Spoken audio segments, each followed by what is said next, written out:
Hop. O'lik sirtmoq. Hop, o'lik sirtmoq deganimiz bu Nestor halqasi. Ya'ni Nestor halqasida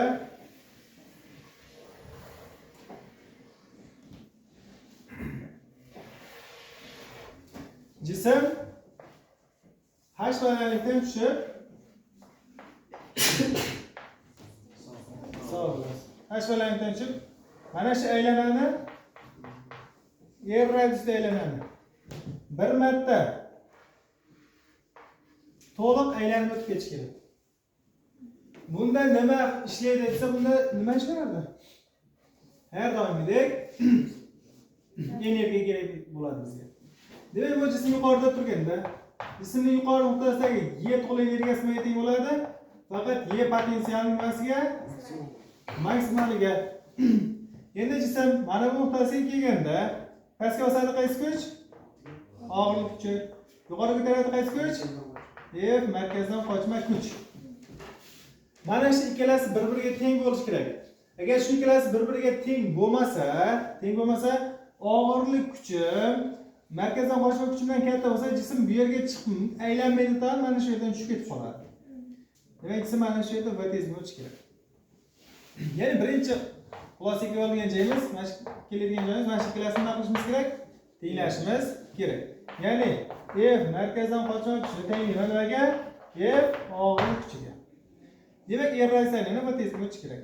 Markazdan qochma kuch degan m v ning kvadrati taqsim r, og'irlik kuchi degan m j ikkala tomondan masala kelsa, demak v nimaga teng qolar ekan? Yuzasida j r ga. Xo'p, jism mana shu nuqtasiga kelganda, bu nuqtasidagi to'liq energiya nimaga teng bo'ladi endi?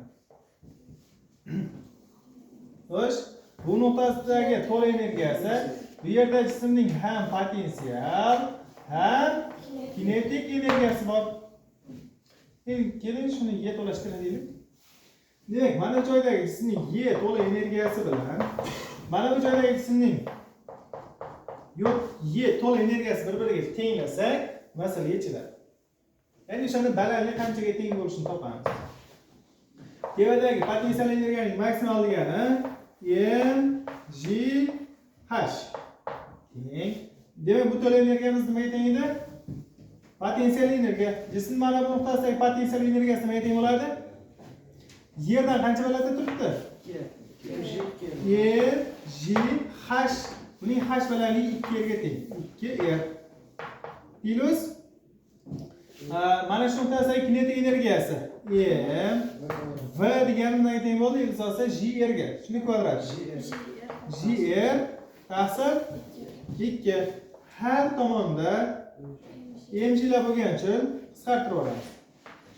Demak, h teng 2r plus r taqsim 2. Ya'ni h teng bo'lishi kerak nimaga? 2,5 ta r ga. H teng 2,5 ta r. Tushundikmi? Bu o'lik sirtmoq masalasi.